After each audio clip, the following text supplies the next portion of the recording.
"You're useless as a manager. You're a regular employee starting today," John Smith Jr., the second-generation president, told my husband Thomas. Thomas has been working hard ever since the time of the previous president. I have seen all his efforts. How can I stay silent when my beloved Thomas is being treated so unfairly? My name is Nancy, a 48-year-old housewife who has been married to Thomas for 20 years. Thomas, my same-age spouse, is almost in his 50s but is still a dedicated salesman, selling construction tools primarily to businesses. Recently, with the rise of do-it-yourself enthusiasts, we have even started getting offers from companies we never dealt with before. Thomas always says he can sell because he truly believes in our products.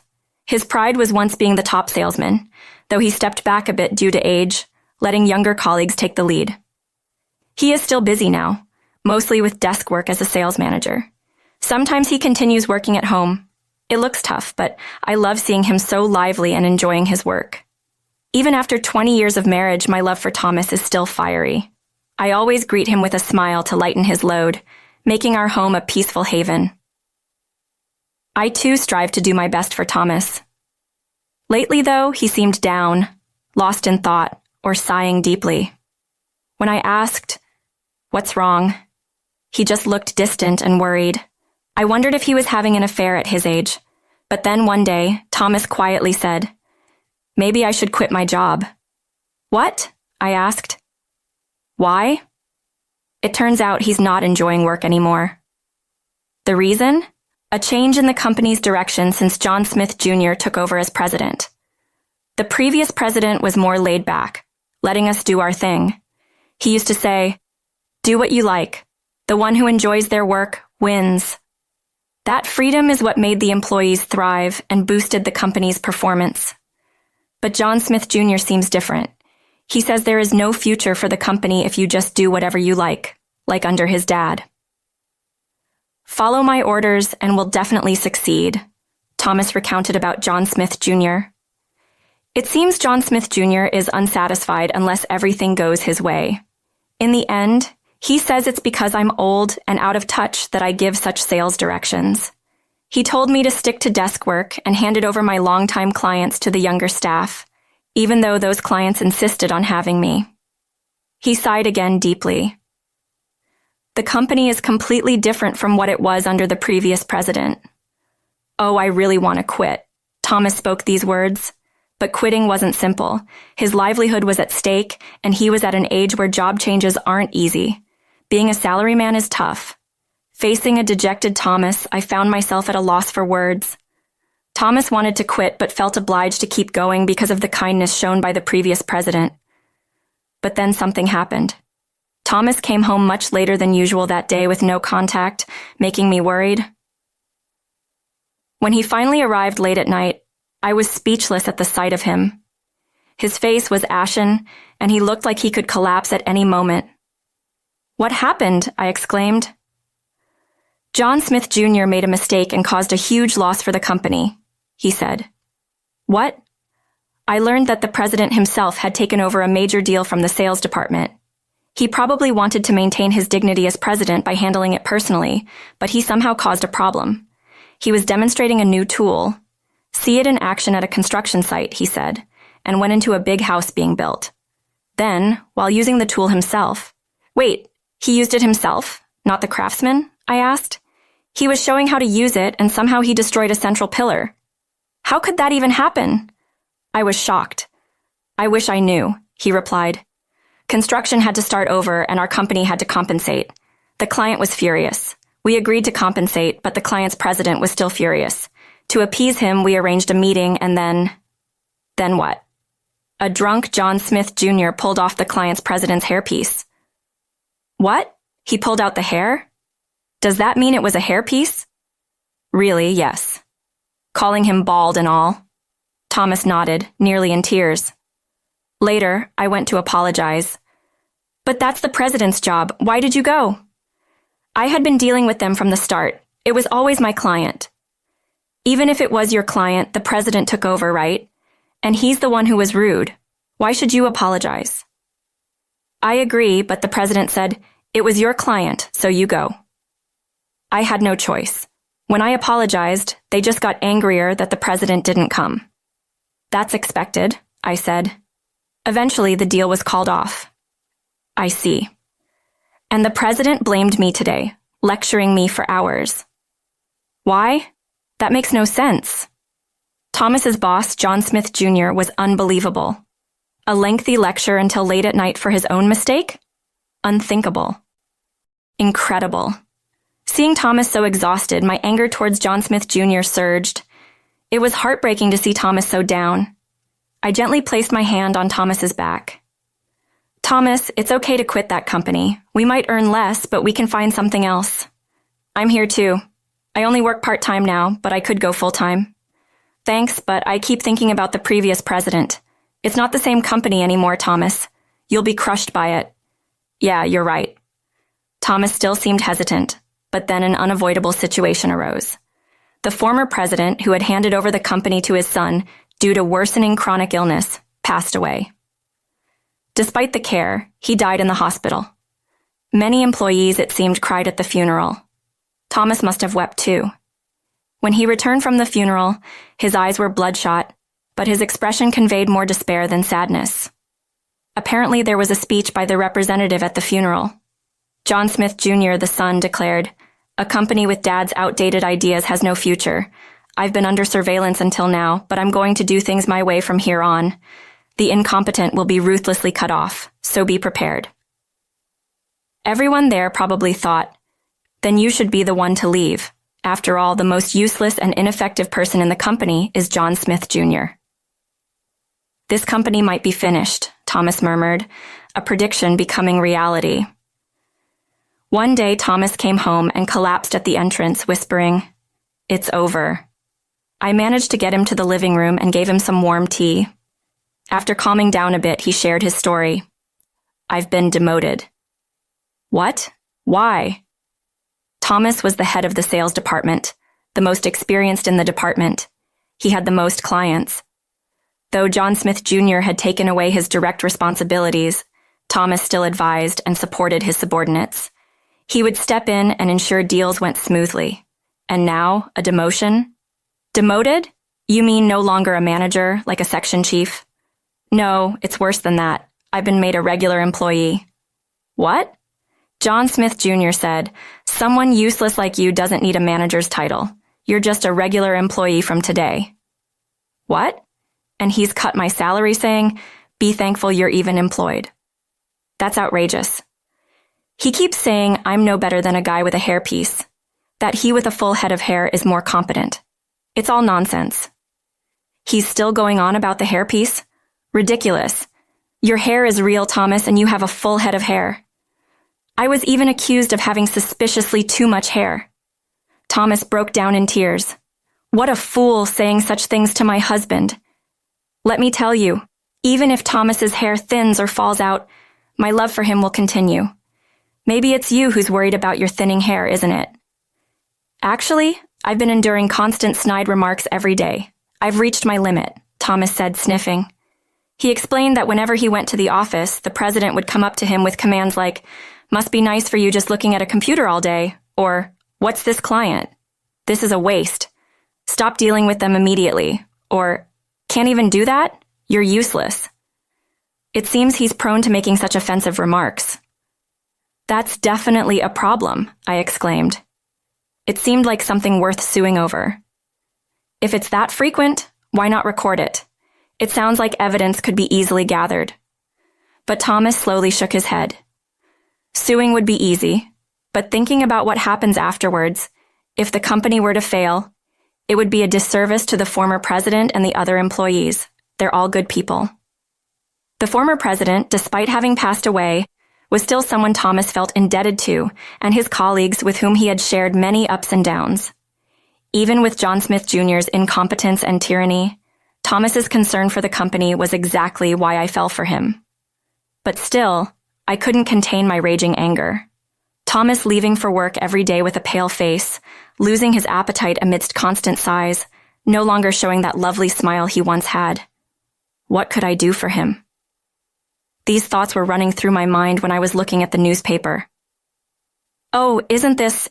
Hey, Thomas, This is the company next to yours, right? I called out to Thomas, who was sprawled listlessly on the sofa.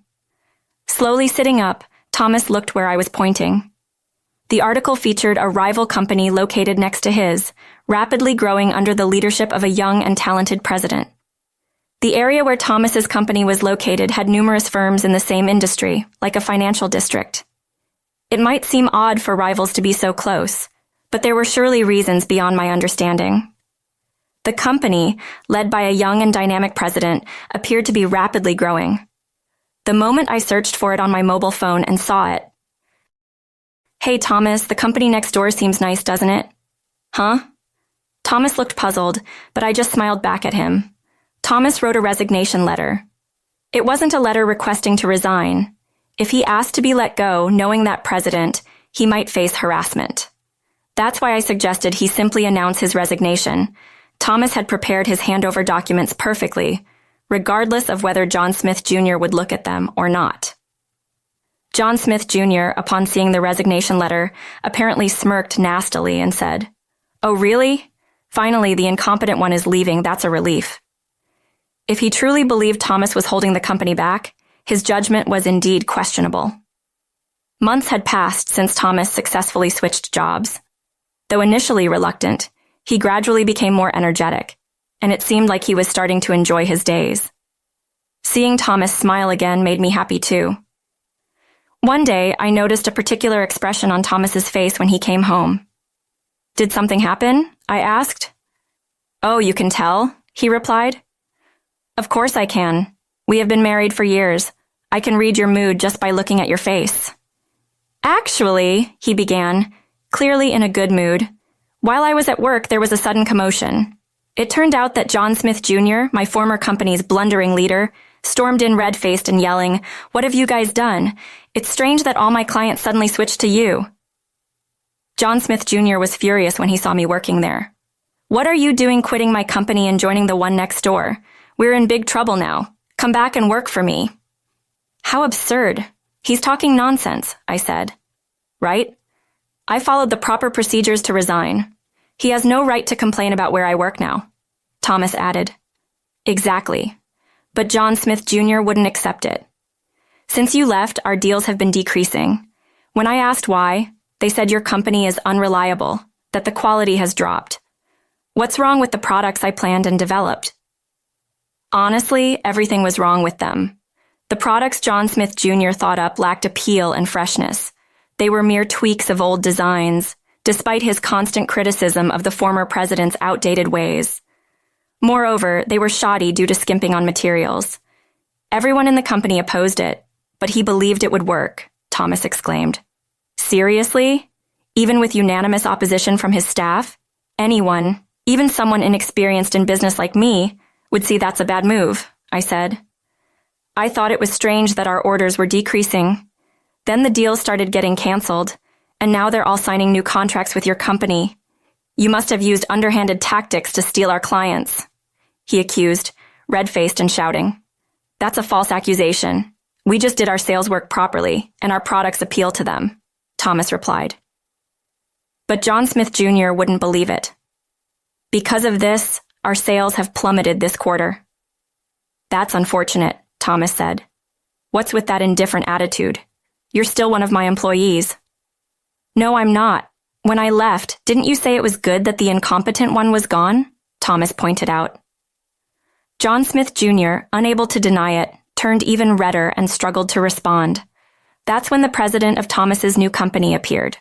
The young Ryan David, John Smith Jr.'s neighbor. "Is this the neighbor? What seems to be the problem?" he asked. You're the one who stole our clients." John Smith Jr. was about to pounce with furious energy, but the other employees held him back. Mr. David said, "Stolen is a harsh word. It's all thanks to our excellent sales manager who has dramatically increased our new contracts." "Sales manager?" John Smith Jr. glared, questioning who it was. Mr. David, with a smile, pointed to Thomas. "It's Thomas. He is incredibly competent. He studied our products even before joining, knows their strengths well, and his sincere sales approach has won everyone over. We have even managed to make deals in rare fields, which is greatly appreciated. Thomas? John Smith Jr. stuttered in disbelief. I hear Thomas was once the top salesman at your company. Even with his age, his skills are still active. He has a great eye for business and efficiently secures new deals. Thomas has become indispensable to our company. With him managing sales, our company's future is secure. David praised Thomas, leaving John Smith Jr. speechless. I've heard rumors, though, that your reputation is the worst, Mr. David added. What? John Smith Jr. tilted his head, confused. Rumors about you spouting offensive comments at a drinking party, making your subordinate apologize instead, and further angering the other party. Well, that was... John Smith Jr. stuttered. Recently, I've heard your sales tactics are almost threatening. Many decided to stop dealing with you and wanted to work with us instead. What? John Smith Jr. exclaimed in shock. And there's been a significant decline in your product quality. I heard you pushed for a product that all your employees opposed. If you don't listen to your employees, do you really need them? I'm the president. At that, Mr. David, who had been smiling, suddenly gave John Smith Jr. a stern look. Being a president isn't about throwing your weight around. Understand this. The president exists for the employees and the company, not the other way around. A president who doesn't respect the will of their employees is useless. He eventually left sheepishly. Later, Mr. David told Thomas, I'm really glad you joined us. Thank you. Thomas was moved to tears, and so was I when I heard the story. It's great for you, Thomas. It's all thanks to Nancy for suggesting I apply here. I'm just glad they were hiring mid-career. It would have been difficult for Thomas to switch to a different industry due to his age. That a competitor was hiring mid-career was lucky for Thomas, who had worked hard. A few days after John Smith Jr.'s intrusion, he appeared before Thomas again. Apparently, his company was in dire straits. Unbelievably, John Smith Jr. deeply apologized to Thomas. I was wrong. I'll prepare the position of sales manager again. Please come back. No one in their right mind would return to a failing company. What a lack of tact. Thomas declined without hesitation, leaving John Smith Jr. speechless. Is it okay for Dad's company to disappear? John Smith Jr. lamented. That's unfortunate, but I still remember the former president's words. Do what you like. The one who enjoys their work wins. I'm currently enjoying my work immensely. Though the company has changed, I want to continue to work hard, keeping those words in my heart and, of course, at my current company. Thomas spoke firmly. You, with your hairpiece. John Smith Jr. spat out a desperate insult as he left, but Thomas replied with an easy smile. This is my natural hair. Besides, John Smith Jr., shouldn't you be more concerned about yourself? It seems like your hair has thinned quite a bit due to stress. At that, John Smith Jr. was left speechless, his head hanging low. Afterwards, John Smith Jr.'s company lost more and more clients and quickly approached bankruptcy. With the business situation becoming dire, in a fit of despair, John Smith Jr. eventually sold the company he had inherited from the previous president. The buyer was none other than the company where Thomas now worked. Thomas, having been requested by the employees, played a role in this outcome. John Smith Jr., having sold the company, squandered the money on reckless spending and soon found himself penniless. His bad reputation spread, and it was clear he couldn't survive in the same industry. What he's doing to make a living now is anyone's guess. The good products from the time of the previous president, before John Smith Jr., were revived, and Thomas's former colleagues are now happily working again. That's great for you, I said. Yeah, I wonder if the previous president would be angry, Thomas pondered. Not at all. The legacy of the previous president will continue in some form or another. He would surely be pleased. I hope so, Thomas said, smiling as he left for work. I felt happy too. Well then, I should make Thomas's favorite dish for dinner tonight. To keep my beloved Thomas smiling, I'll keep doing my best.